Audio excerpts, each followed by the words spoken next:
Paralympics में हैरतअंगेज कारकर्दगी का मुजाहरा करने वाले खिलाड़ियों की वज़ीर-ए-आज़म नरेंद्र मोदी से मुलाकात का वीडियो मंजर-ए-आम पर आ गया है। खिलाड़ियों ने पीएम के साथ अपने पैरालंपिक तजुर्बात भी शेयर किए। इस बार हिंदुस्तानी खिलाड़ियों ने पैरालंपिक्स में बेहतरीन कारकर्दगी का मुजाहरा किया था। हिंदुस्तान ने 5 तलाई समेत 19 तमगे जीते। वाज़ेह है कि 9 सितंबर को वज़ीर-ए-आज़म ने तमाम तमगा जीतने वालों से खास मुलाकात की थी, उन्हें मुबारकबाद पेश की थी। तमाम तमगा जीतने वाले और पैरालंपिक्स के खिलाड़ियों ने पीएम मोदी से मिलकर खुशी का इजहार किया। टोक्यो पैरालंपिक्स के सूरमाओं से पीएम मोदी की मुलाकात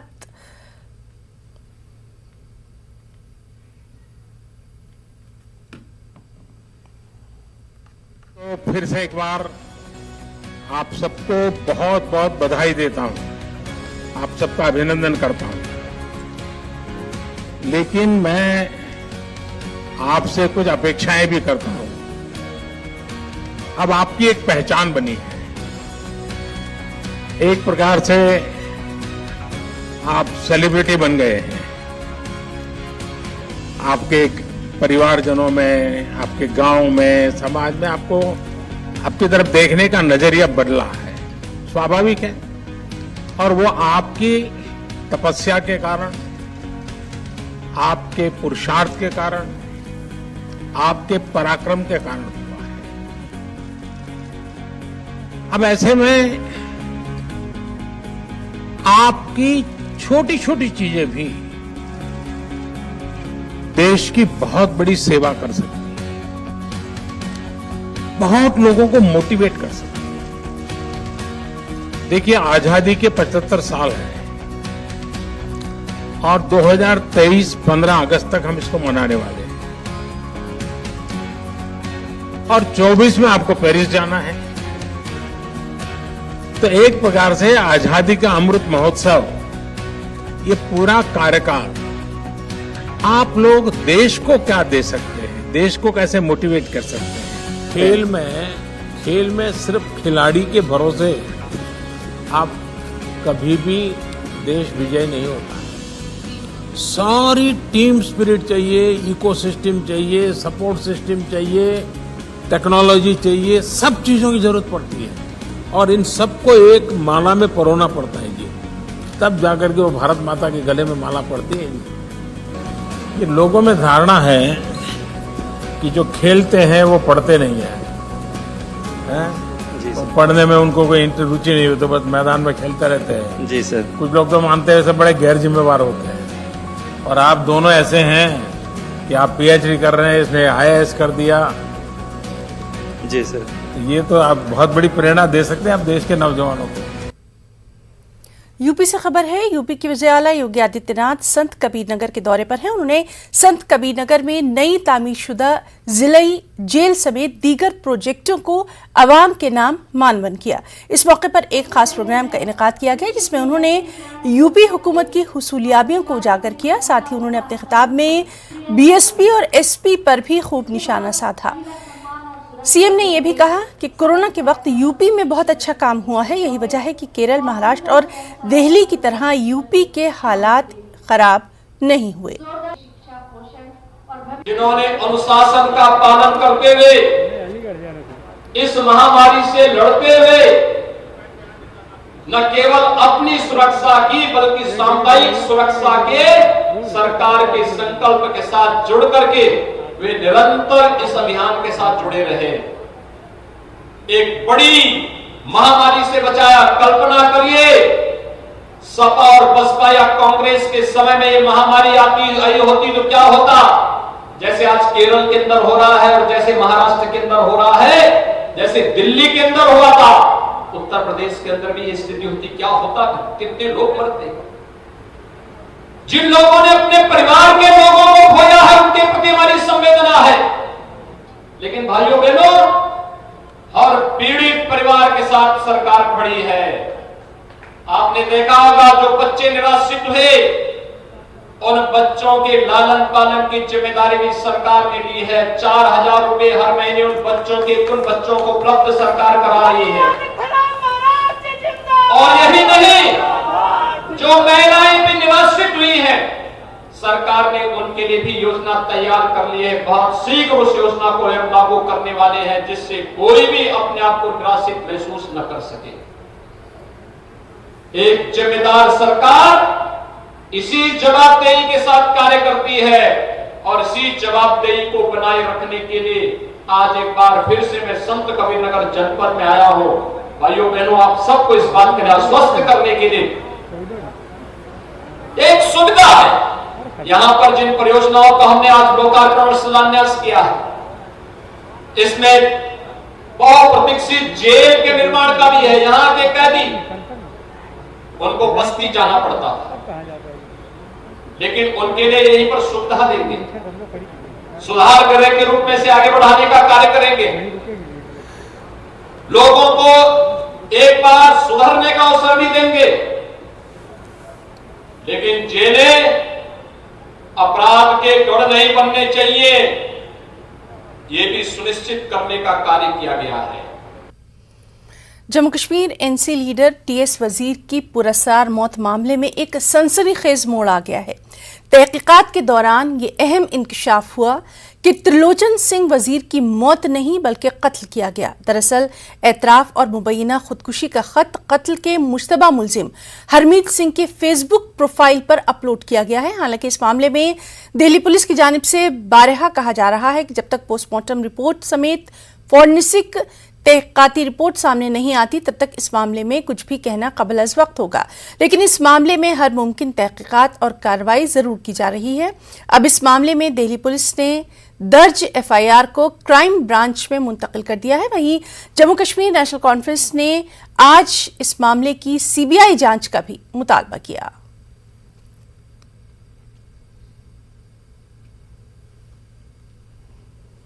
एक और अहम खबर, कोविड से हुई मौत पर डेथ सर्टिफिकेट जारी करने के मामले में सुप्रीम कोर्ट की सरजनिश के बाद मरकज ने हलफनामा दाखिल किया। मरकजी हुकूमत ने अपने हलफनामे में कहा कि कोविड डेथ सर्टिफिकेट जारी करने के लिए रहनुमा उसूल वज़ा किए गए हैं। जहर, खुदकुशी, कत्ल और हादसे की वजह से होने वाली अमवात को कोविड की मौत नहीं समझा जाएगा, भले ही कोविड भी इसके साथ हो।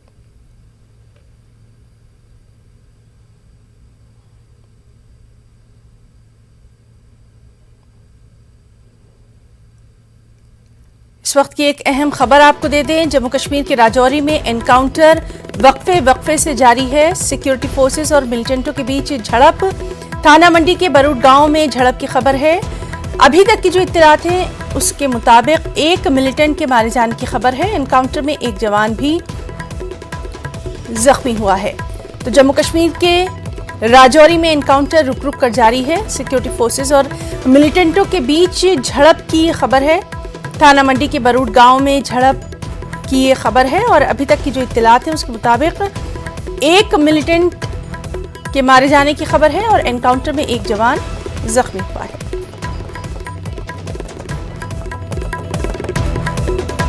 तो अहम खबर, लगातार इस खबर पर नजर बनी हुई है। जम्मू कश्मीर के राजौरी में एनकाउंटर रुक रुक कर जारी है।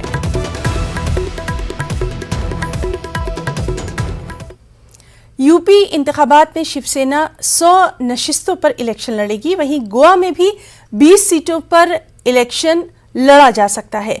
यहां जिस तरह महाविकास अघाड़ी की हुकूमत बनी है उसी तरह के तजुर्बात गोवा में किए जा सकते हैं। कितनी कामयाबी हासिल होगी ये अभी नहीं कहा जा सकता। और ये तमाम बातें कही शिवसेना लीडर संजय राउत ने। चुनाव लड़ने जा रही है, क्या कहेंगे? देखिए, हम चुनाव तो हमेशा वहाँ लड़ते हैं, चाहे हमें यश अपयश कोई भी हो, लेकिन पार्टी का संगठन है, लोग काम करते हैं और उनकी इच्छा होती है जब चुनाव आते हैं तो चुनाव लड़ने चाहिए, चुनाव से भागना नहीं चाहिए। तो ज़रूर वहाँ की हमारे जो कार्यकारिणी ने बताया है कि हम चुनाव लड़ेंगे। हमने भी कहा चुनाव लड़िए। वहाँ 400 के आसपास विधानसभा की सीटें हैं, तो हम 100 के आसपास सीटें लड़ सकते हैं। गोवा में 20 के ऊपर सीटें हम लड़ सकते हैं। उनकी तैयारियाँ चल रही हैं। वहाँ पर कोई अलायंस हो सकता है शिवसेना के साथ? किसके साथ? शिवसेना को कोई? हाँ। गोवा में हो सकता है। गोवा में जैसे महाराष्ट्र में महाविकास आघाड़ी का एक प्रयोग हमने किया है, वैसा गोवा में चल रहा है। और भी 2-3 छोटी छोटी पार्टियां हैं, वहाँ हो सकता है। नहीं तो हम अकेले चुनाव लड़ेंगे, हमें क्या है। अगले साल होने वाले असेंबली इंतखाबात से पहले गुजरात में सियासी हलचल तेज हो गई। चीफ मिनिस्टर विजय रूपानी ने हफ्ते को अपने ओहदे से इस्तीफा दे दिया। विजय रूपानी पहली और दूसरी इनिंग को मिलाकर गुजरात में 5 साल तक इक़्तिदार में रहे। पिछले इलेक्शन में बीजेपी ने गुजरात में बहुत मुश्किल से कामयाबी हासिल की थी और उसके बाद ये मामला किसी न किसी तरह 4 साल तक चलता रहा, लेकिन इलेक्शन के लिए 1 साल का अरसा ही बाकी रह गया है। पार्टी यहाँ किसी तरह का कोई खतरा मोल लेना नहीं चाहती थी। आज विजय रूपानी के मुतबादिल चेहरे पर मुहर लग सकती है। गुजरात में वजीर आला के ओहदे से विजय रूपानी के अचानक इस्तीफे के बाद रियासत में सियासी हलचल तेज हो गई है। इस हवाले से आज बीजेपी कानून साज पार्टी की मीटिंग होगी। जराये के मुताबिक नितिन पटेल का नाम सीएम के ओहदे की दौड़ में सरे फहरिस्त है। वहीं वजीर आला के ओहदे की दौड़ में कई नाम सामने आए हैं, जिनमें मनसुख भाई मंडाविया भी शामिल हैं। मंडाविया इस वक्त मरकज में सेहत और खानदानी बहबूद के वजीर हैं। वो गुजरात से बीजेपी के राज्यसभा रुकन हैं। 49 साला मनसुख मंडाविया तकरीबन 2 दहाइयों से सियासत में सरगर्म हैं। जराये के मुताबिक सीएम के ओहदे की दौड़ में नितिन पटेल का नाम सबसे आगे चल रहा है। नितिन पटेल 5 अगस्त 2016 को गुजरात के नायब वजीर आला बने। बता दें कि नितिन पटेल को साल 2001 में गुजरात हुकूमत में वजीर खजाना बनाया गया था। नितिन पटेल 6 बार एमएलए रहे हैं और 3 दहाइयों पर मुहित उनका सियासी तजुर्बा है। 1990 में पहली बार वो गुजरात कानून साज असेंबली से एमएलए बने। नितिन पटेल का ताल्लुक शुमाली गुजरात से है। वहीं विजय रूपानी की बात की जाए तो वो गुजरात के 16वें वजीर आला बने। उन्होंने 7 अगस्त 2016 को बतौर वजीर आला हलफ लिया और गुजरात की कमान अपने हाथ में ली। बता दें कि रूपानी मगरबी राजकोट से एमएलए हैं। वो 2006 से 2012 तक राज्यसभा के रुकन रहे हैं। रूपानी नवंबर 2014 में वजीर ट्रांसपोर्ट थे। इसके अलावा वो गुजरात बीजेपी के रियासती सदर भी रहे हैं। 1987 में पहली बार वो राजकोट म्युनिसिपल कॉर्पोरेशन के काउंसलर मुंतखब हुए। इसके अलावा वो 1996 में राजकोट के मेयर बने। रूपानी एबीवीपी और आरएसएस से वाबस्ता रहे हैं। साल 2014 में रूपानी राजकोट वेस्ट से एमएलए बने। Bureau report, news 18 Urdu. Sanitizer नुकसानदेह हैं? क्या टीके आपके डीएनए को मुतासिर करते हैं? क्या टीकाकारी आपको कोविड-19 से मुतासिर कर सकता है? क्या ये कुछ सवाल आपके ख्याल में आते हैं? खैर, अब एक जगह है जहां आपके सभी सवालों को जवाब दिया जा सकता है और ये सब आपके फ़ोन पर नेटवर्क 18 और फेडरल बैंक के कौमी सतह की टीकाकारी से मुताल्लिक़ बेदारी मुहिम के तहत कोविड-19 के खिलाफ Sanjeevani a shot of life Sanjeevani WhatsApp helpline शुरू की गई है। आपको बस 7977773753 नंबर पर व्हाट्सएप करना है और आपको उसी वक्त आपके सवाल का जवाब मिल जाएगा। जानकारी जिसे जांच और क्रॉस चेक किया गया है। तो आगे बढ़ें, कोविड-19 पर अपने सवालों को व्हाट्सएप करें और अपनी ज़रूरत की सभी जानकारी हासिल करें। नंबर है 7977773753। गुजरात से अहम खबर, जहां के हालात पर बयानात पर लगातार हमारी नजर बनी हुई है। गुजरात के नए सीएम के हवाले से नितिन पटेल का अहम बयान सामने आया है। नितिन पटेल ने साफ तौर पर कहा कि वजीर आला यानी सीएम वो होना चाहिए जो मकबूल हो, तजुर्बेकार हो और सबको साथ लेकर चलता हो। मीडिया में अफवाहें गर्म है कि मुझे वजीर आला बनाया जाएगा, जबकि हकीकत यह है कि बीजेपी हाईकमान ही ये फैसला करेगी कि सीएम कौन होगा। काबिल गौर है कि नितिन पटेल सीएम की रेस में सरे फहरिस्त है। तो जिस तरह से लगातार गुजरात में हम देख रहे हैं कि सियासी हालात वहां पर बदल रहे हैं, नए सीएम के चेहरे को लेकर लगातार वहां पर मीटिंगों का दौर भी जारी है। इस सब के बीच में नितिन पटेल का ये बयान सामने आया कि वज़ीर आला यानी सीएम वो होना चाहिए जो मकबूल हो, तजुर्बेकार हो, सबको साथ लेकर चलता हो। मीडिया में अफवाहें गर्म है कि मुझे वज़ीर आला बनाया जाएगा। हकीकत यह है कि बीजेपी हाईकमान ये फैसला करेगी कि सीएम कौन होगा। और ये तमाम बातें उन्होंने तब कही जबकि लगातार देखा जा रहा है कि नितिन पटेल का नाम सीएम की रेस में सरे फहरिस्त है।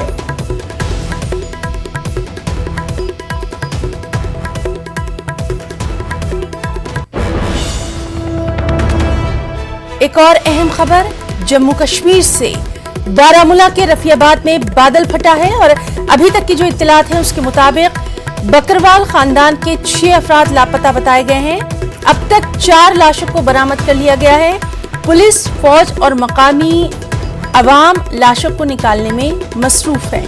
तो इस वक्त की एक और अहम खबर जम्मू कश्मीर से, बारामूला के रफियाबाद में बादल फटा है। अभी तक की जो इत्तलात है उसके मुताबिक बकरवाल खानदान के 6 अफराद लापता बताए गए हैं। अब तक 4 लाशों को बरामद कर लिया गया है। हालांकि पुलिस, फौज और मकामी लोग लाशों को निकालने में मसरूफ है। इससे मुताल्लिक तमाम तर तफसीलात पर लगातार नजर बनी हुई है। दिल्ली में पेश आए राबिया सैफी की इस्पतरेजी और कत्ल के वाक़े के खिलाफ बेंगलुरु में एहतजाज का सिलसिला जारी है। मुख्तलिफ समाजी तंजीमों ने मिलकर शहर के मरकजी ईदगाह हजरत कुद्दूस साहब के बाहर पुरअमन एहतजाजी मुजाहरा किया। हाथों में मोमबत्तियां थामे इन मुजाहिरीन ने खवातीन पर हो रहे मजालिम पर गहरी तशवीश का इज़हार किया और कहा कि मुल्क की दारुल हुकूमत दिल्ली में अगर खवातीन महफूज नहीं हैं तो फिर मुल्क के दीगर शहरों का हाल क्या होगा। हुकूमत, पुलिस, इंतजामिया आखिर कब तक इस तरह के वाकयात पर काबू पाएंगे।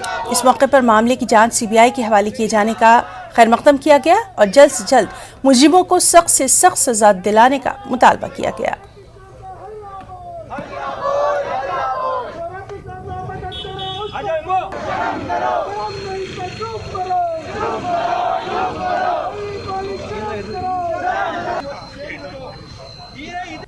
उसके साथ जो है गैंग रेप हुआ है, उसके पोस्टमार्टम के अंदर रेप तो अभी तक दाखिला नहीं हुआ मगर उसका ब्रूटली मर्डर हुआ है। CBI इसकी इन्वेस्टिगेट कर रही है और उसके जो है 50 से ज़्यादा बार उसके जिस्म को जो है खोदा गया है और बड़ी ही बर्बरियत से जो है उसके जिस्म को खोद कर इंसान जो है दरिंदे ये बोल रहे हैं कि अच्छा हुआ हम इंसान नहीं हुए। अभी देखिए ये दिल्ली में ही ले लीजिए, बहुत से लोग बोल रहे हैं कि ये कर रहे हैं, वो कर रहे हैं। क्या कर रहे हैं? औरत 4 दिन से गायब थी लड़की, तो तब तक सरकार कहाँ थी? जिसे तुम देवी समझकर पूजा करते हो, जिसे तुम मंदिरों में पूजा करते हो देवी समझकर, उसी की बेटी की हत्या करना, उसकी इज्जत लूटना और उसे ले जाकर टुकड़े टुकड़े बनाकर उसे काटना, ये कहाँ की परंपरा है? मध्य प्रदेश में डेंगू और वायरल फीवर के मरीजों की बढ़ती तादाद को देखते हुए हुकूमत ने अपनी तशवीश का इजहार किया।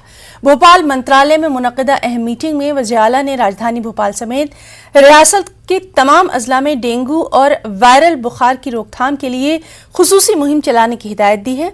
वज़ीर आला की हिदायत के बाद भोपाल में महकमा सेहत के जरिए 70 टीमों को उतारकर घर घर लार्वा की जांच शुरू की गई है। राजधानी के सरकारी और प्राइवेट अस्पतालों में डेंगू मरीजों की तादाद 2200 से ज्यादा हो गई है।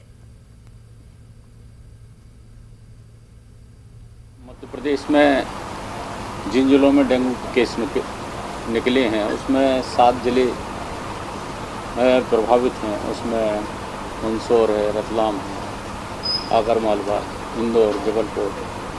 वहाँ सर्वे की टीमें बनाई गई हैं और घर घर सर्वे किया जा रहा है। जो लार्वा है उस लार्वा को नष्ट किया जा रहा है जहाँ जहाँ पर मिल रहा है। इसमें नगर निगम की, नगर पालिकाओं की और स्वास्थ्य विभाग की टीमें काम कर रही हैं और लार्वा को नष्ट करने के लिए जो दवाई है उसका भी उपयोग किया जा रहा है। वहाँ की फॉगिंग भी की जा रही है और मुख्यमंत्री जी और सरकार ने पूरी इसमें चिंता व्यक्त की है। अस्पतालों में भी 10-10 बेड जिला अस्पतालों में आरक्षित किए गए हैं। हजरत ख्वाजा मोइनुद्दीन चिश्ती रहमतुल्लाह अलैह की दरगाह में अब ज़ायरीन ऑनलाइन भी नजराना डाल सकते हैं। इसके लिए दरगाह कमेटी में रखी नजराना पेटियों पर बारकोड लगवा दिया गया है, लेकिन दरगाह कमेटी के इस कदम को उठाए जाने से दरगाह के कुछ खादिमों ने एतराज़ जताया है। खादिमों की दोनों तंजीमों यानी अंजुमन सैयद ज़दगान और अंजुमन शेख ज़दगान से इस मामले में दखल देने का मुतालबा किया गया है। वहीं अंजुमन सैयद ज़दगान के सेक्रेटरी वहीद हुसैन अंगारा शाह ने कहा कि आस्ताने के बाहर रखी पेटियों के नजराने पर सिर्फ खादिमों का हक है।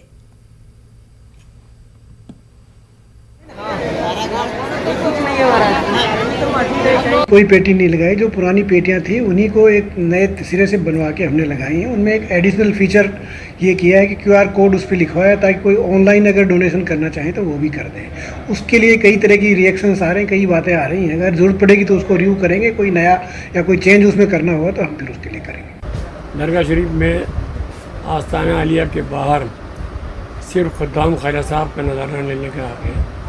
दरगाह शरीफ के अंदर इसका सुप्रीम कोर्ट में भी फैसला हो चुका है, प्री कौंसल का फैसला भी है दरगाह शरीफ के। उसके बावजूद भी न मालूम किसी वक्त से ये पेटियाँ यहाँ पर लगी हुई है। अब उसमें एक नई बात और आई है कि उसके ऊपर उन्होंने अकाउंट का डाला है। उसके सिलसिले में बात दरगाह कमेटी के जिम्मेदारान से बात की गई है।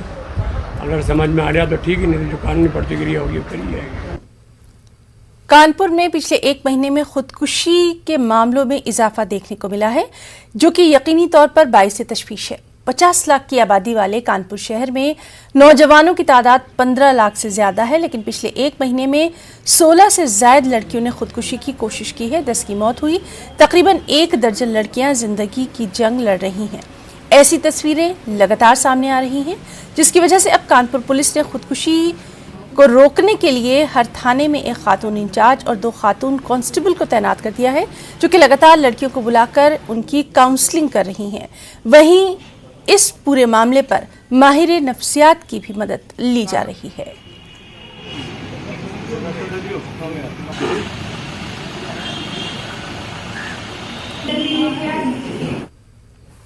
कोरोना वबा के दौरान बाहमी इमदाद और इंहिसार का जज्बा मुस्तहकम हुआ है। मुल्क इस वबा से मुत्तहिद होकर मुकाबला कर रहा है। टीकाकारी के ऐलान के बाद हम बेहतर ताउन करें, जिससे हम कोरोना को मात देने की जानिब कदम बढ़ा सकें। नेटवर्क 18 इस मुहिम में हर कदम पर आपके साथ रहेगा। जब तक सभी महफूज नहीं, तब तक कोई महफूज नहीं होगा। इस सोच की बुनियाद पर हमारी मुहिम संजीवनी का मकसद ये यकीनी बनाना है कि वैक्सीन पाना सभी हिंदुस्तानियों का हक है।